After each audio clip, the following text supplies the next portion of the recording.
Kawasan Batavia, Kota Tua Jakarta memang menjadi kawasan wisata yang tidak pernah dilewatkan oleh para wisatawan.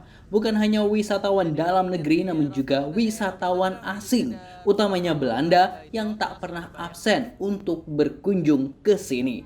Sebab di sini menjadi salah satu saksi sejarah bangsa Belanda menjajah Nusantara di masa lampau. Tentunya Batavia Kota Tua memiliki nilai histori yang mahal dan perlu dijaga kelestariannya. Di era kepemimpinan Anies Baswedan, upaya itu keras dilakukan. Di antaranya menjadikan kawasan Kota Tua sebagai area low emission zone atau kawasan rendah emisi.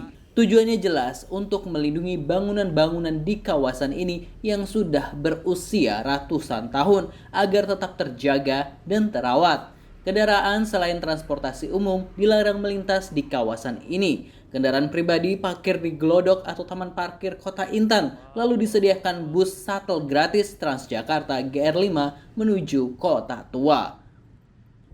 Bukan hanya itu, Anies juga melakukan penataan ulang Kota Tua dengan berkolaborasi dengan berbagai pihak baik dengan BUMN hingga Kementerian Perhubungan, di mana kawasan ini ditata untuk menjadi kawasan pedestrian yang ramah pejalan kaki, bebas pedagang kaki lima hingga menjadi ruang ketiga bagi warga Jakarta.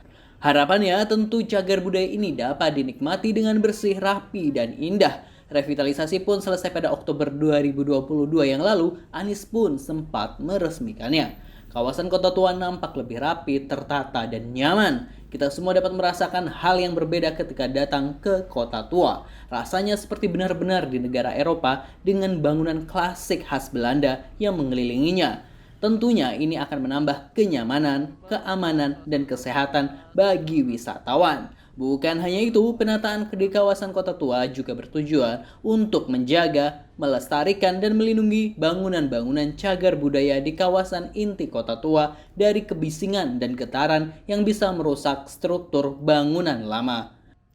Namun sungguh sayang, 2 bulan usai Anies Purna tugas di Jakarta, Desember lalu saat kami berkunjung ke Kota Tua, suasana Kota Tua kembali berubah seperti dahulu, di mana PKL marak bukannya hanya berjualan di trotoar, namun hingga ke era alun-alun Kota Tua yang baru. Pedagang nampak berjajar tanpa aturan. Kota Tua jika digambarkan layaknya pasar tumpah, semrawut, sampah berserak, kumuh, dan tak nyaman. Beginikah nilai sejarah di Indonesia dihargai? Bukan hanya itu, kendaraan pun sudah bebas berlalu lalang di sini, di mana seharusnya kawasan ini menjadi kawasan low emission zone. Menurut Perda di Jakarta nomor 8 tahun 2007 tentang ketertiban umum pasal 25 telah mengatur tempat usaha pedagang kaki lima, menyatakan mengenai ayat-ayat di dalam pasal tersebut dan saksi bagi para pelanggar peraturan ini.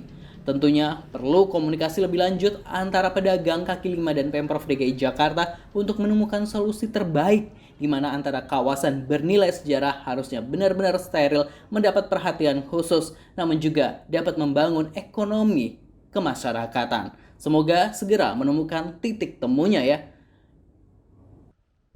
Jika kita mau melihat ke Belanda misalnya, kawasan pedestrian memang benar-benar terawat dan terjaga. Tak banyak pedagang kaki lima yang mangkal begitu saja.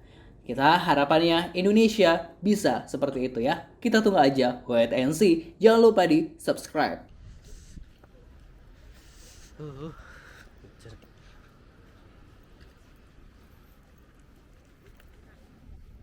Dinginnya dingin banget.